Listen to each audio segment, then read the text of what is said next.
새누리당이 임명진 전 윤리위원장을 비대위원장에 내정하고 당 수습에 들어갔습니다. 탈당을 선언한 새누리당 비주류는 다음 달 20일쯤에 신당 창당을 목표로 준비 작업에 속도를 내고 있습니다. 전문가 두 분 나오셨습니다. 김광덕 전 한국일보 정치부장 그리고 민영삼 한양대 공공정책대학원 특임교수 나오셨습니다. 어서 오세요. 안녕하세요. 네, 새누리당 친박 원내대표는 반박 비대위원장을 선택했습니다. 주제어 보시죠.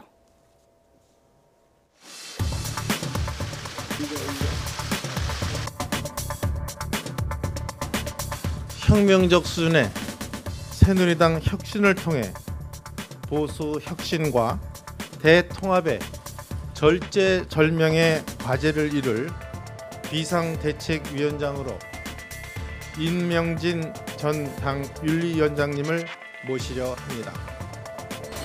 지난 1년 동안 무슨 잘한 일이 있어서 술을 먹고 송년회입니까?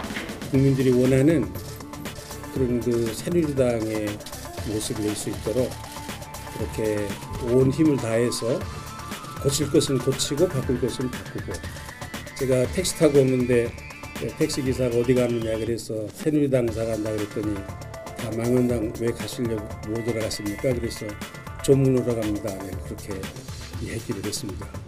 지금 새누리당은 지금 국민들에게 매를 맞는 그런 때라고 생각을 합니다. 국민들이 보기에는 매맞는 걸 넘어서서 새누리당 본토 얘기까지 나오는 상황이거든요. 너무 매맞으면요 정신을 놓기도 하지 않습니까? 네. 어느 정도 권한까지 파악이 다음 일정에서 전 정권을 드리겠습니다. 정권을 드리겠습니다. 정권이면 어느 정도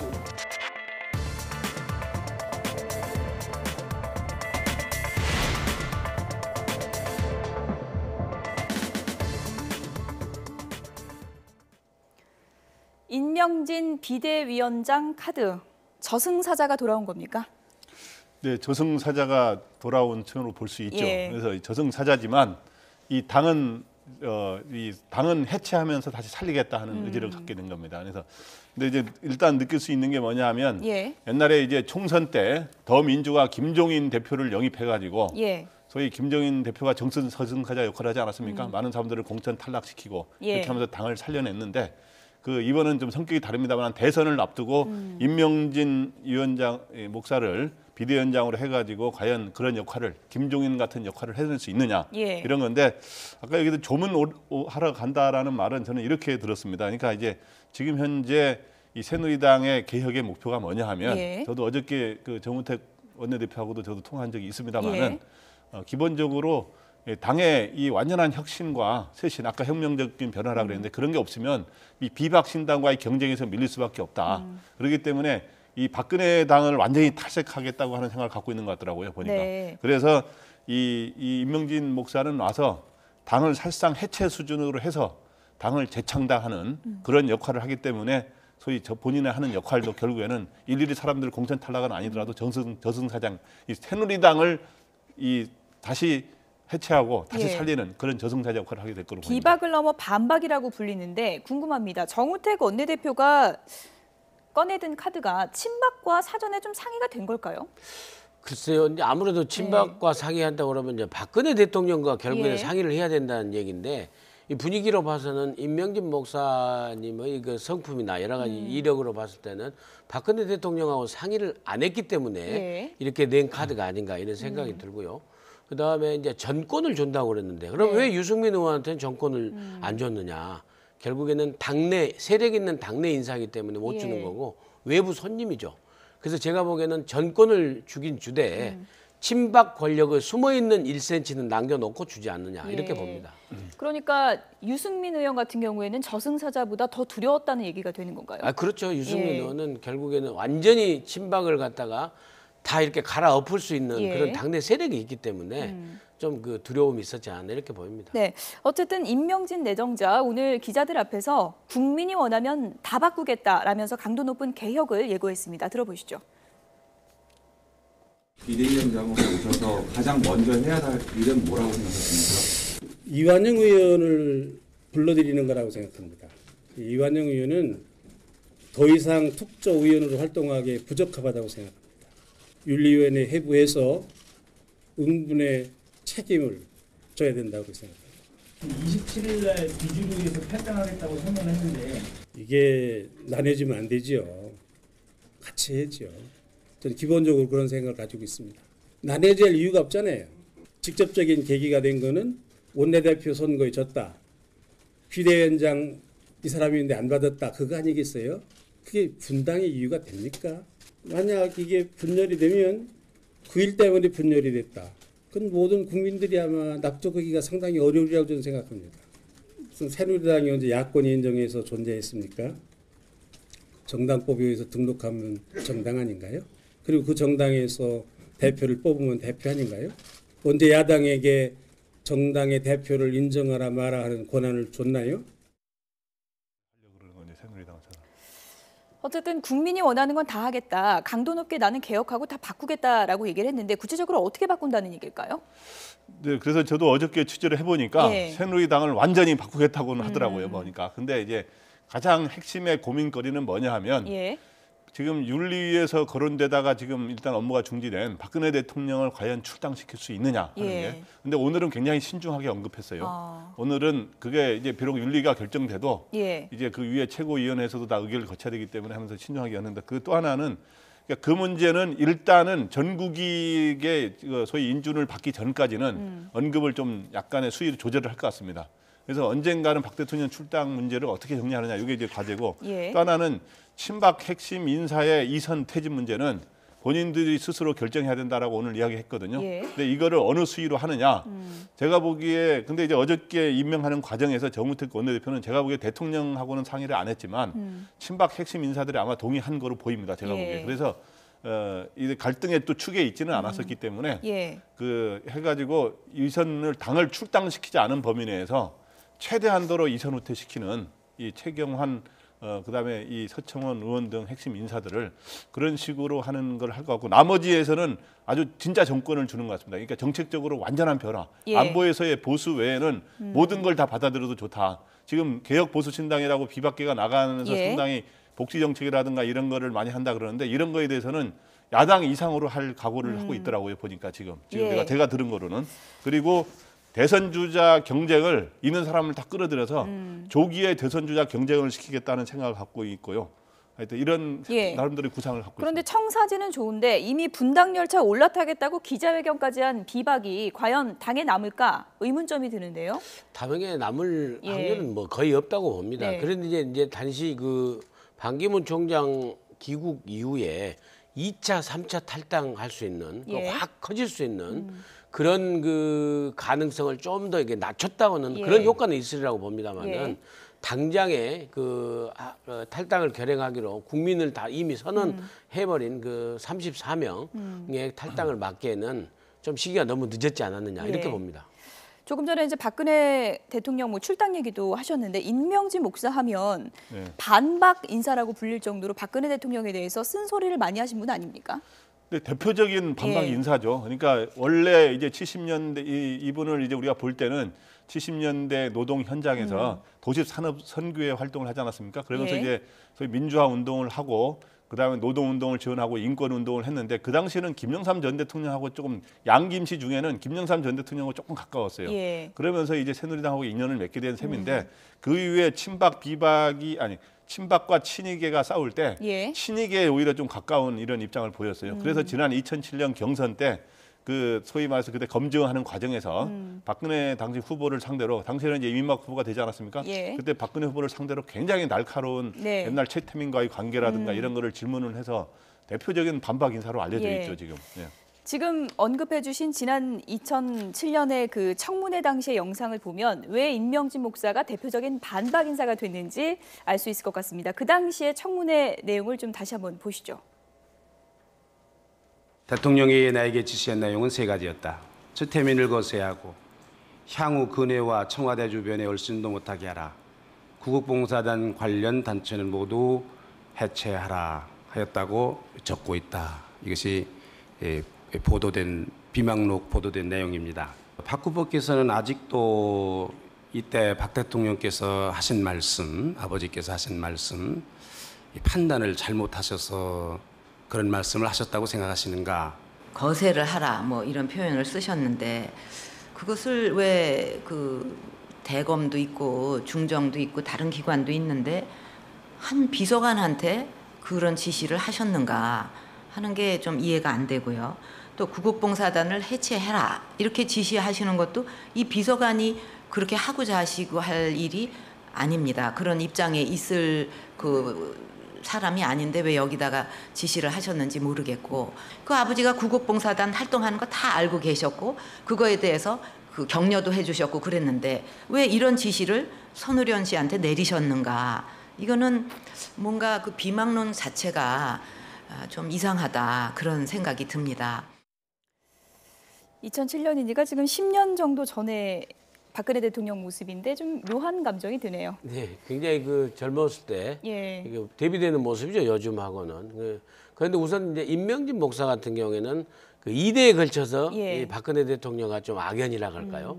그래서 70년대 말기 예. 그 박정희 대통령이 우리가 독재 시대라고 하는 박정희 대통령의 집권 후반기 때 이 임명진 목사는 정말 그 어두운 시절에 노동계에 우리가 흔히 공돌이 공순이라고 불렸던 그 여공들과 그 인권을 위해서 기독교 윤리를 가지고 현장에서 하면서 본인 스스로가 옥고로 굉장히 고초도 겪고 할 예. 정도로 해서 박정희 대통령 그 후반기에서 민주화 운동에 산 증인 활약하신 분 중에 예. 한 분이고, 또 거기서 공교롭게도 2007년 전 10년 전에 이 이명박 대통령 후보하고 아주 치열한 경선을 하는 과정에서의 예. 검증인으로서 정말 날선 가장 박근혜 대통령 아픈 곳을 갖다가 검증하는 그 최태민 질문에 목사 얘기는 저 때부터 나왔군요. 저때 예. 저때 이제 조순재 요즘 이렇게 돌고 예. 다니는 조순재 그 녹취록이라고 하는 거요. 그런 게 다 있기 때문에. 그리고 저 때는요. 이 이명박 후보가 거의 당선이 될 것 같다라는 그 여론이 확 예. 형성이 돼가지고 그동안에 이 정보기관에 있었던 모든 검증 보고서가 최태민 보고서가 예. 다 이 친이 캠프에 사실 많이 갔습니다. 예. 그런데 임명진 카드가 당내에서는 어떨지는 모르겠지만 네. 새누리당 뭐 집토끼라고 표현할 수 있을 것 같은데 박사모에서 즉각 반발했습니다. 차라리 이럴 거면 뭐 이석기를 데려와라 뭐 이런 얘기까지 올라왔다 그래요? 그래? 네, 그렇죠. 그러니까 이제 새누리당이라는 게 지금 비박하고 예. 다른 점이 뭐냐 하면 박근혜 대통령을 지지하는 세력이 주로 이제 그 밀고 있는 당이다. 그게 이제 주 지지층이다. 그리고 현재 주로 기반 지역도 대구 경북의 가장 중심 지역이고, 그런데 왜 박근혜 대통령의 가장 이렇게 비판적인, 그리고 지난 대선 후보 경선 예. 때는 오히려 박근혜 후보보다 이명박 후보를 밀었던 이런 임명진 목사를 데려왔느냐. 예. 이래서 또 여러 가지 또 이 노동 운동 민주화 운동의 이런 경력은 현재 친박의 그런 보수 노선하고도 상당히 다르지 않습니까? 예. 그렇기 때문에 이제 박사모에서는 아주 강력히 반발할 수밖에 없는 거죠. 네. 그러니까 반박할 수밖에 없는 거고, 그래도 뭐 앞으로 만약에 같은 편이 될 수 있다고 하는 어떤 변화되는 가능성이 있다면 예. 그러지도 않고, 제가 보기에는 임명진 목사의 임무는 정우택 원내대표가 영입한 아마 의도도 그럴 거고, 예. 뭔가 이 박근혜 대통령의 색깔을 이 당에서 빼고 네. 결국에는 당을 개혁해서 가지고 반기문 총장이 왔을 때 예. 거기 반기문 총장이라든가 비박계하고도 다시 보수 대통합을 할 수 있는 그런 역할을 맡긴 거 아닌가, 저는 그런 생각이 듭니다. 그런데 이런 얘기도 있습니다. 비박계가 나가서 신당 만들면서 이른바 중도를 흡수할 수 있는 개혁신당을 만드는데 남아있는 친박은 그렇다면 집토끼를 잡는 전략을 잡아야 되는 게 아니냐. 임명진 목사 카드가 과연 맞느냐는 또 의구심도 있더라고요. 그렇다 예. 하더라도 이제 집토끼를 잡는다 하더라도 이제 변화된 모습을 보여줘야 되죠. 그러니까 지금의 남아있는 이 친박 보수 세력이 예. 아무것도 하지 않고 그대로 있으면은 수구 보수 세력, 기득권을 유지하는 보수 세력이 돼버리기 때문에 예. 그 탈당을 예고하고 있는 그분들과의 비박 탈당파하고는 경쟁이 사실 되기가 힘들어 버리는 거죠. 그리고 더 중요한 것은 반기문 총장이 정말 귀국했을 적에 이 새누리당의 수구 보수 색채를 가지고 있으면 그 당으로 갈 확률이 거의 없다라고 보지 예. 않겠습니까? 그렇기 때문에 자기의 그 정화 노력, 혁신 노력이 굉장히 필요한 시점이죠. 네. 이렇게 친박에서는 비대위원장 카드를 정할 때 비박에서는 창당 작업에 속도를 내고 있습니다. 개혁보수신당이라는 가칭을 내세웠는데요. 유승민 의원의 오늘 말 들어보시죠. 핵심 가치 같은 건 조금 정하셨어요? 나는 문을 김무성 대표하고도 개혁보수에 합의해서 탈당하기로 한 거고, 오늘 또 개혁보수는 계속 강조했고, 정강정책이 엄청 중요하다. 이 새누리당 정강정책도 사실은 개혁보수예요. 예? 제가 정체성에 문제가 있어서 공천 못 받았다는 게 말이 안 되듯이, 근데 지금 새누리당 모습이 정강정책하고 너무 떨어져 있는 거죠. 안보는 정통보수 그 노선을 견지하고요. 그 나머지 이제 민생하고 관련된 경제, 교육, 복지, 노동 뭐 이런 쪽은 저희들이 새누리당보다는 훨씬 더 개혁적인 방향으로 가고 싶다. 예, 그게 제 생각이고 또 많은 분들이 거기 동의해 주시는 것 같습니다. 원래 제일 흔하지만 두루뭉술한 말이 개혁이란 말 아니겠습니까? 네. 비박 신당은 어떤 가치를 추구한다고 볼 수 있을까요? 그래서 비박 신당이 사실은 제가 봐도 정체성이 좀 불분명은 해요. 예. 비박이라는 말 자체가 그렇지 않습니까? 박근혜 세력이 아니다. 예. 그거를 반대한다. 이런 입장이기 그러게 이제 정체성이기 때문에. 근데 이제 노선상으로 굳이 구별하자면 예.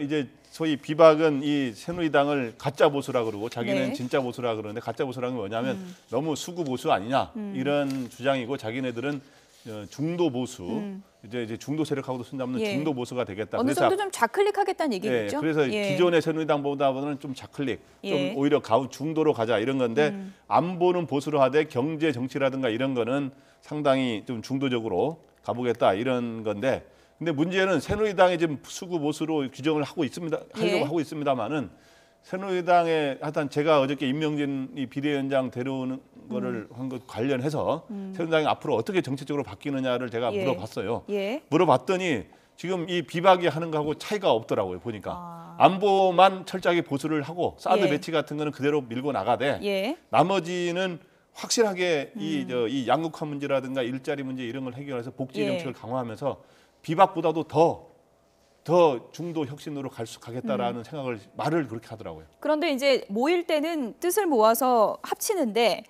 KY 김무성 전 대표와 유승민 의원이 언제까지 이렇게 손잡고 순항할 것인가? 지금까지의 정치 여정을 봤을 때 또 갈라질 가능성이 있지 않는가 이런 시각도 있는 것 같습니다. 근데 이제 우선 그런 확률이 좀 더 적어지는 것은 예. 김무성 대표의 대선 불출마 선언이 있기 때문에 상당히 그런 확률은 적어졌지만은 앵커께서 지적하신 대로 좀 더 아직도 분란의 여지가 있는 것이 개헌에 관한 그 서로 예. 견해라든지 그리고 어떤 그 정책이나 이념에 있어서는 별 차이가 없다고 봅니다. 근데 아무튼 그 개헌에 관한 개헌 정책에 관한 노선에 하고 그다음에 인적 쇄신 작업에 있어서 예. 보다 더 이게 아무리 그 좋은 정책을 가지고 있더라도 그 정책을 구현낼 수 있는 인적 자원들이 또 새로운 인물들이 와야 되는데 예. 그 인적 자원 중에서 가장 중요한 게 대선 후보 아니겠습니까? 그래서 반기문 총장 문제를 놓고도 예. 상당히 그 보이지 않는 그런 그 견해 차이가 있을 수 있다. 이른바 이렇게 보입니다. 김무성계 유승민계 신경전은 없을까요? 그렇게까지는 좀 더 두고 봐야 될 것 같습니다. 네. 그래도 두 사람 사이는 예. 5월 동주까지는 아니더라도 최소한 예. 동상이몽은 좀 있을 거다. 그래서 예. 최소한 반기문 김무성 전 대표는 자기가 불출마를 선언했기 때문에 예. 반기문 총장의 어떻든 이 띄우기에 많이 나서게 될 거고 유승민 의원은 본인이 경쟁을 해서 예. 자기가 후보가 되보겠다는 생각을 1차적으로 노력하는 거기 때문에 그런 데서 약간의 어떤 틈새가 있을 수 있습니다. 네. 어쨌든 조기 대선 가능성이 높아지면서 요즘 정치권에서는 반풍, 문풍을 차단하려는 견제도 강해지고 있습니다. 두 번째 주제 보시죠. 대한민국 발전에 도움이 된다. 이렇게 되면은 저는 제 한 몸을 불살러서라도 제가 노력할 용의가 있다. 평생을 직업 외교관을 하셨고요. 관료 생활을 하셨고 그리고 유엔에 가셔서 해외 생활을 오래 하셔가지고 양극화, 불평등, 또 불공정한 문제, 부정부패 이제 이런 시대적인 문제들에 대해서 저분이 평생 그런 고민을 하셨을까? 그런 점이 굉장히 궁금하고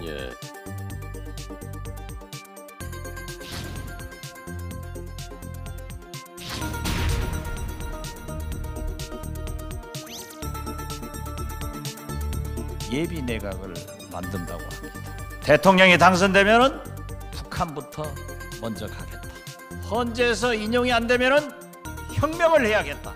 한미 동맹을 포기해서는 대한민국이 존재할 수 없고 남북 관계를 포기해서도 대한민국이 없기 때문에 우리는 먼저 미국을 가서 대북 정책을 논의하는 것이 좋다. 박근혜 대통령은 탄핵했기 때문에 이제 이러한 말을 하는 그분의 입을 탄핵할 때다. 저는 이렇게 생각합니다.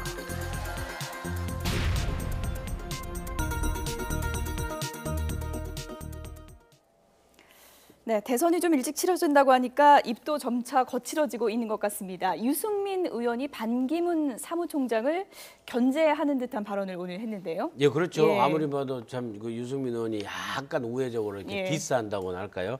그런 얘기가 되는데 유승민으로서는 충분히 저는 그럴 수 있다고 봅니다. 그런데 또 반기문 총장이 저기에 대해서 충분히 반론을 할 수 있습니다. 예, 어떤 발언을 그러면은 하시나요? 내가 그렇게 여러분들은 그러면 이 국내에 계시면서 예. 이런 문제가 이렇게 그 불거질 때까지 뭐 하고 계셨느냐라는 반론을 제기할 수가 있죠. 국내에서 뭐 했느냐. 그렇죠. 예. 불평등의 문제, 실업의 문제, 불공정의 문제가 이렇게 그 저기 뭐 도드라질 적에 국내에 계신 분들은 뭐 하고 있었느냐라고 충분히 반박을 할 수 있다고 봅니다. 그래서 그 유승민 의원의 논리대로 해외에 계셨기 때문에 예. 국내 문제에 대해서 얼마나 고민이 있고 해결책을 갖고 있기에는 좀 부족할 것이다라는 그런 주장은 좀 설득력이 없다. 예. 그런 생각이 들고요. 그렇지만은 그런 주점도 사실은 지적도 일리는 있긴 있습니다. 워낙 해외에 10여 년간 있었기 때문에 국내 문제에서 과연 통과를 해서 통합해서 조정해서 갈 수 있는 리더십을 예. 발휘할 수 있을 것인가는 의구심은 존재하죠. 예, 반풍에 대해서 야권과 비박의 입장이 미묘하게 좀 다른 것 같습니다. 들어보시죠.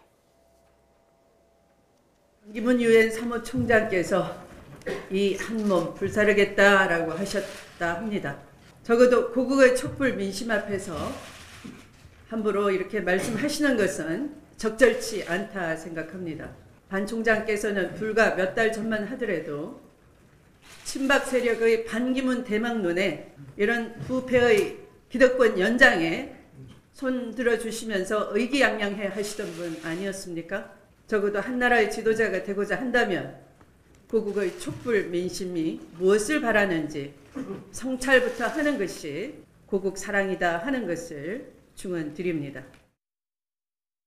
제가 반기문 총장과 통화를 했다는 등 그쪽 사람들과 접촉을 했다는 등 하는 것은 전부 사실이 아님을 분명히 말씀드립니다. 특정인의 당을 만들 그런 생각은 추호도 없다는 것을 말씀드립니다. 물론 저희들이 신당을 만들어서 귀국하는 반기문 총장이 우리와 같이 할 수 있고 또 그렇게 되기를 바랍니다. 그러나 현재 반 총장과 뭐 개인적 통화를 하거나 그쪽과 교류한 일은 전혀 없다는 사실을 밝혀드리고. 네, 뭐 야권에서는 견제 목소리가 상당히 심해지고 있는 것 같고 비박에서는 뭐 전화 통화를 한 적은 없다고는 하지만 내심 이쪽으로 좀 와줬으면 하는 마음이 역력한 것 같은데요. 네, 그렇죠.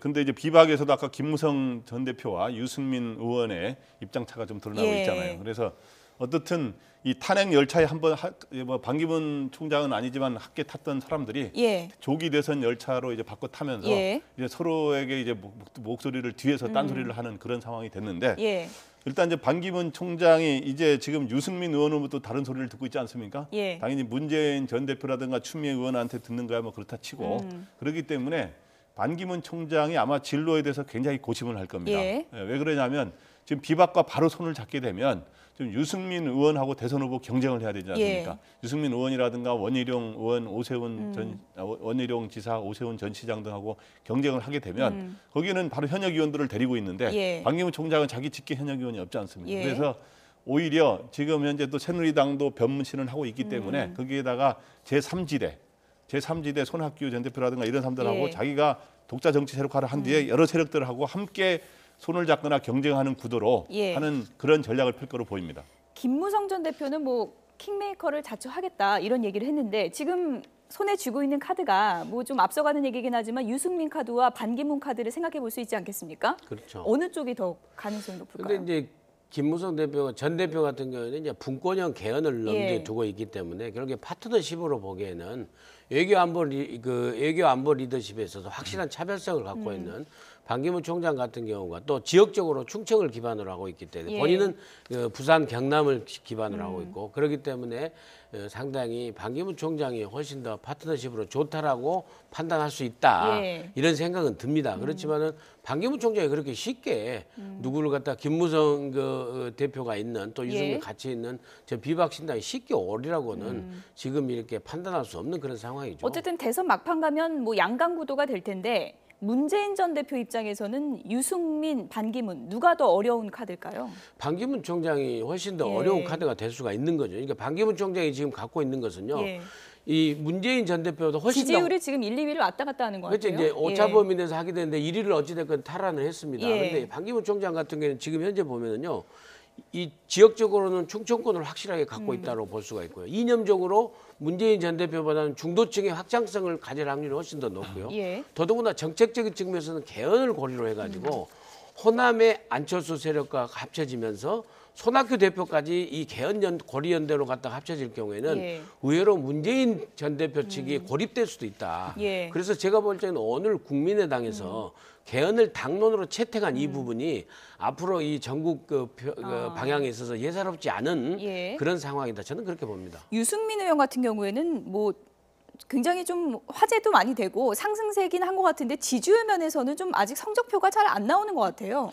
예, 유승민 예. 의원이 과거에 손학규 전 대표도 그랬습니다마는 예. 이 지식인 사회, 그 다음에 언론계라든가 이런 데서의 지지율은 굉장히 평은 좋은데 실제 대국민 지지율은 그렇게 높게 안 나오고 있습니다. 예. 가장 그 이유는 뭐냐 하면 본인이 이 정책적 칼날을 중도 쪽으로 많이 그게 관련된 연설도 국회 연설도 하지 않았습니까? 그러다 보니까 예. 보수 본류의 지지가 높게 안 나타남으로 인해서 하여튼 지지율이 상승이 잘 예. 없는 그런 상황입니다. 어쨌든 뭐 반풍 상륙이 임박했다 이런 얘기가 돌다 보니까 뭐 이런저런 얘기들이 나오는데 뭐 선친묘를 이장했다 이런 얘기도 있었는데 아닌 걸로 확인이 된 거죠. 이제 해프닝으로 예. 예. 밝혀졌는데 처음에 애시당초에 알려지기로는 예. 그 선친의 부친의 묘를 그 좀 명당 자리로 옮기는 게 아니냐. 그래서 역대 대선에서 김대중 대통령이 부친의 묘를 직전에 이제 옮겨서 상당히 그 대통령 당선의 덕을 봤다는 얘기 있고 예. 또 반면으로 이해창 총재 같은 경우는 실패했습니다. 옮겼는데도 예. 잘 안 됐거든요.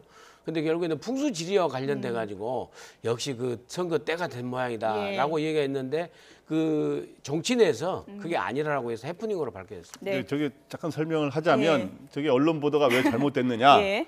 원래 지금 바로 그 원래 생가터 뒤에 그 뒷산에 이제 원래 지금 묘지가 있는데 예, 종중에서 하는 선영에 예. 가묘를 만든 모양. 한 10년 전에 가묘를 뭐 집안 사람들 거는 가묘를 만드니까 그 가묘로 이장하는 거 아니냐라고 언론이 예. 썼는데 전혀 사실이 아니라는 그 가족들의 해명이 있는 거 보면 사실이 아니고요. 어떻든 대선이 가까우면 그게 참 가족들의 그 부모나 조상 묘를 옮기느냐 갖고 아주 최고의 관심사가 되고 있습니다. 지금 최순실 게이트에 대한 특검 조사가 한창인 가운데 오늘 인터넷 검색어 1위로 정두원 전 새누리당 의원이 폭로한 조순재 녹취록이 큰 화제를 모았습니다. 어떤 내용이 담긴 걸까요? 들어보시죠. 최태민의 의붓아들인 조순재 씨가 이제 무슨 녹취록을 남겼잖아요. 예. 그건 자기가 스스로 남긴 겁니다. 예. 그 내용에 이제 여러 가지 얘기가 있는데 그게 재산 문제도 있고 뭐 등등 여러 가지가 있는데 그 대부분 얘기가 이제 사실 좀 19금에 해당되는 얘기가 많아요. 그 검증은 야당에서 했어야 되는데 그때 야당에서는 뭘 했는지 모르겠어요. 그렇다고 제가 한나라당 소속 국회의원인데 내가 그거 검증하자고 할 수는 없잖아요. 제가 참 부끄러운 얘기입니다만 한나라당 국회의원이면서 박근혜를 찍지 않았습니다. 저는. 네, 그러니까 최태민 목사의 의붓아들 녹취록을 얘기하는 건가요? 예, 그렇습니다. 예. 그러니까 그 최태민 씨가 마지막 결혼된 최순실 씨의 엄마 있지 않습니까? 임선희 여사. 임선희 여사가 그 다른 분하고 그 낳았던 그 저기 아들이죠. 근데 이 조순재 씨가요, 사실은 이 박근혜 대통령의 유경재단, 그다음에 예. 영남대학교 재단 이거 할 적에 다 뒷바라지를 한 분입니다. 기획부입니다. 특히 영남대학교 같은 경우에는요, 영남대학교 그 재단의 돈을 다 운영했던 영남투자금융의 전무를 맡아가지고 박근혜 대통령께서 영남대학교 재단에 이사를 할 적에 예. 실질적으로 이사장 역할을 할 수 있게끔 다 뒷바라지했는데 최태민 씨의 그 지시에 의해서 그렇게 한 거예요. 녹취록의 핵심 내용이 뭐 19금이다 이렇게까지 표현을 하는데 어떤 내용이 뭐 담겼다고 추정해 볼 수 있는 건가요? 19금은 아무튼 그 예. 최태민 씨하고 예. 박근혜 큰 영예하고 관계를 갖다가 예. 종교적인 이런 관계하고 연결돼 가지고 어떤 그런 내용들이 좀 있습니다. 예. 어쨌든 이런 좀 민감한 시점에 정두원 전 의원이 이 녹취록을 폭로한 또 이유는 뭘까? 또 이런 생각도 드는데요. 녹취록을 예. 그 전에 이제 사실은 2007년 이명박 후보 경선할 때 했던 그때 폭로했던 건데 예. 지금 와서 다시 하는 거는 지금 특검 수사를 앞두고 특검 관계자하고 만나서 이 내용을 다 이야기해 줬다는 거 아닙니까? 그래서 이건 뭐냐 하면 특검에서 최순실 일가와 박근혜 대통령과의 재산 같은 것도 섞일 수 있었으니까 그런 걸 철저히 수사해달라는 의미로 특검에서 먼저 보자고 해서 설명을 했다는 건데요. 어쨌든 여기에 들어있는 내용은 크게 두 가지인데 아까 말했지만 19금 같은 내용이 있다는 거고 왜냐하면 박근혜 대통령이 그 80년대 이후에 이제 그 최태민 목사가 죽기 전에 거기에 가끔 일주일에 뭐 한두 번씩 찾아가서 뭐 있었다 그런 내용하고 그때 그 아이들한테 보기에 좋지 않은 내용이 들어있다 이렇게 이야기했는데 그거 하고 또 하나는 박정희 대통령이 전 대통령이 하여튼 서거한 뒤에 그 재산이 상당 부분 최태민 일가로 왔는데 지금 돈이 갔다 이런 지금 얘기죠? 돈으로 따지면 그게 2천억, 3천억에 가깝지 않느냐 이렇게 주장을 하고 있는 거죠. 그 조순재 씨가 분명히 얘기를 했습니다. 그 박근혜 큰 형에께서 재산을 최태민 씨한테 관리하도록 맡겼다라는 증언을 하고 지금은 돌아가셨어요. 네, 조순재 씨 주장에 대해서 이제 박근혜 대통령 측이나 최순실 측에서는 다 사실이 아니라고 또 반박하고 있죠. 어쨌든 이 녹취록은 지금 특검으로 넘어간 거니까 특검에서 어떤 판단을 할지 좀 보겠습니다. 김광덕 전 한국일보 정치부장 그리고 민영삼 한양대 공공정책대학원 특임 교수 두 분이었습니다. 고맙습니다.